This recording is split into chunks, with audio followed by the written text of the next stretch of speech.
I'm here today with the amazing Natalie from Growbright, and we're going to answer a few of the questions you guys have about safe sleeping and sleeping in general for babies. You know, when the babies are moved into their own rooms, or the kids, whatever the age they are, one thing that I've noticed with the Growbright products is I'm really having a lot of peace of mind because I know the products are so breathable. Do you sort of get a lot of feedback like that? Yeah, I mean the breathability is one of the most amazing features about the airnest mattress, that you can literally breathe right through it. So if your baby does roll over, you don't have that stress if they've rolled over and they might have that obstructed airways.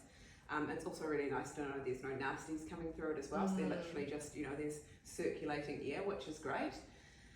The other big thing that people really love is that if they are sort of in the mattress and there's any nasties that have built up, if they've had sickness or something, they know that that's all gone. So it's great. That's just a really, really clean space for your baby. So everything when they're in their own room, that they're safe and sound. And to reiterate, we can fully take that cover off, can't we? Yeah. And hose down the inside. Yeah, so literally hose it down or in the shower. Just give it a really good shake. Showering with my kid's mattress. You don't need to get in there. But you can. Noted. I could just put it in the shower, And so you can, so wash that down, and it doesn't take long to dry. It probably takes a couple of hours, and then just put the cover goes in the washing machine, and you can put it in the dryer on low heat or out on the line, depending on. So the cover is made from a recycled polyester. And that can be washed in the machine and then popped in the dryer or on the line. The core is made from offcuts of other mattresses that would have otherwise been discarded. So it is a great sustainability angle, and that's made basically from something similar to what your yogurt bottles are made from. So there'll be no off-gassing, and it's really safe for your baby. One of the questions I was asked was, what sheets can we use in the cot, especially with the airnest mattress? Yeah, that's a really great question. We do get that quite a lot. So you can actually use any sheets, but we do recommend something that's breathable. The best way to test that is to put the sheet and the mattress up to your mouth and just make sure that you can breathe through it, or even if you can just breathe straight through the sheet freely. We do have a range of sheets that are tensile jersey, and we have tested them with the mattress to make sure that they don't negate any of the breathability properties. So you mean you can lift up that mattress and breathe through it? Yes. Oh my gosh. So, okay, I'm going to try that later. God. I can. Oval shaped cot at home. Yeah. And a lot of people have asked me, do Growbright make mattresses for those cots? Our most common mattress size is what they call standard, and that's 690 by 1300.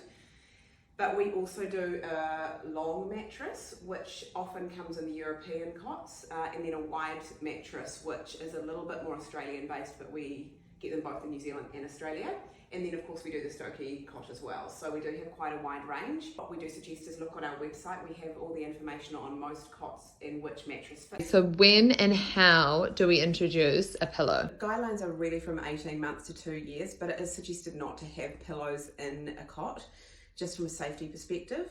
But what you can do, if you have one of those cots that you can take off the sides and are turning it into a little bed, it's absolutely fine. What you can actually do is, if you want them to be on some form of pillow, you can actually unzip it and take out the inner, and they can actually just sleep straight on the outer, if you do want to do that.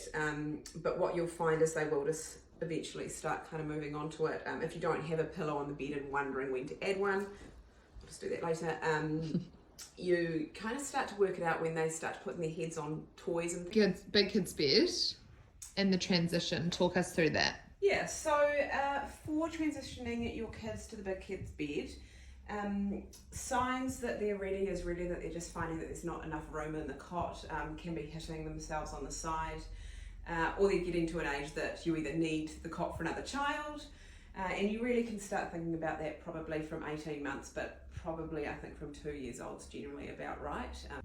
What we did with our children was put them in the bed in a few weeks sort of leading up to it, and reading books with them in the bed, just so they got used to it, and then over time they actually just wanted to sleep in the big kid's bed.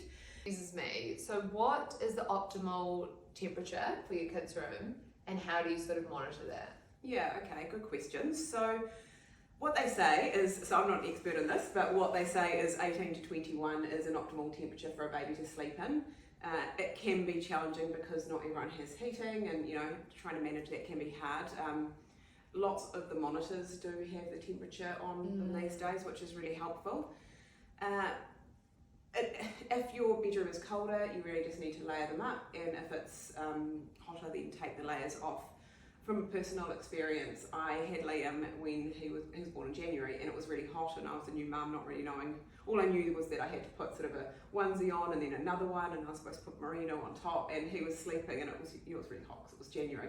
And so I think it's really important to use your mum's intuition on what's kind of right, that you're not sweating too much, and maybe just using your hands to check the back of their neck and see if they're over